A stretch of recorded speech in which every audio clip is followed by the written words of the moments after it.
Rebel సాబ్ సీన్లో ఉంటే ఎవ్వరికైనా భయమే. దురంధర మూవీ 1200 కోట్లు రాబట్టిన తర్వాత కూడా రాజా సాబ్ సీన్లోకి వస్తే ఇక వసూళ్ల వరద ఆగిపోతుందని టీం భయపడింది. దీనికి తోడు పొంగల్ పోరంతా రాజా సాబ్దే అనుకున్నారు. మెగాస్టార్ చిరంజీవి మూవీ మన శంకర వరప్రసాద్ కూడా వసూళ్ల పరంగా థియేటర్స్ పరంగా ఇబ్బంది పెట్టొచ్చు అన్నారు. కానీ రాజా సాబ్ టాక్ కాస్త వీక్ అవగానే అటు చిరు సినిమాకు వసూళ్ల వరదలు పెరిగాయి, రవితేజ సినిమాకు థియేటర్స్ దొరికాయి, నవీన్ పోలిశెట్టి మూవీ టికెట్లు తెగుతున్నాయి. ఇలా కంపేర్ చేయడం బాగుండకపోయినా వాస్తవ పరిస్థితులు చూస్తే పోలిక లేకుండా వసూళ్ల వరదల్ని అంచనా వేయలేని పరిస్థితి. అందుకే ఒక్క మూవీ పక్కకు జరిగితే ఎన్ని సినిమాలు ఫేట్ మారుతుందో తేలిపోతుంది. ఇంతకీ భర్త మహాశయులకి రవితేజ ఏం చెప్పాడు? అనగనగా ఒక రాజుని రాజా సాబ్ ఎలా కాపాడాడు? వీటి రిజల్ట్ నిజంగా రీసౌండ్ చేస్తుందా? Have a look.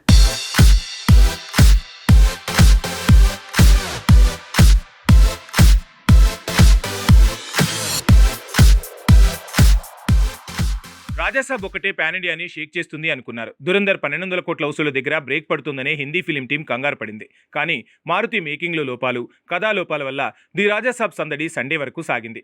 ఏది ఏమైనా ఫ్యాన్స్ మారుతి ఇంటికెళ్లి రచ్చ చేసినా అంతా సద్దుమణిగింది. కట్ చేస్తే ఆ ఇంపాక్ట్ మిగతా మూవీల మీద పడినట్టే కనిపిస్తుంది.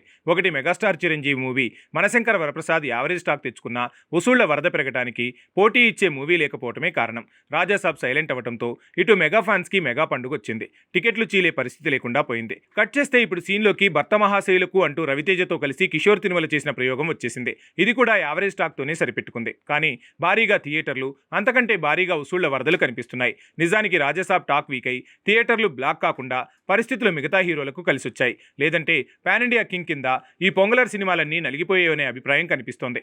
ఈ పండక్కి చిరు మూవీ, రవితేజ సినిమా రెండూ కూడా ఫ్యామిలీ డ్రామాలే. విచిత్రంగా జాతిరత్నాల ఫేమ్ నవీన్ పోలిశెట్టి చేసిన అనగనగా ఒకరాజు కూడా ఫ్యామిలీ డ్రామాకి కామెడీ జోనర్ యాడ్ చేసిన మూవీనే.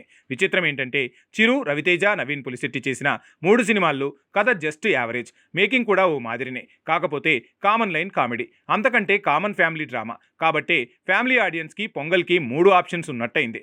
రాజాసాబ్ ఒకటి సైలెంట్ అవ్వటంతో 3 మీడియం రేంజ్ మూవీలు, అందులో ఒకటి మెగా రేంజ్ మూవీ, మొత్తంగా ఇవన్నీ గట్టెక్కాయి. సంక్రాంతి సంబురాలన్నీ ఈ సినిమాల బాక్సాఫీస్లోనే కనిపిస్తున్నాయి.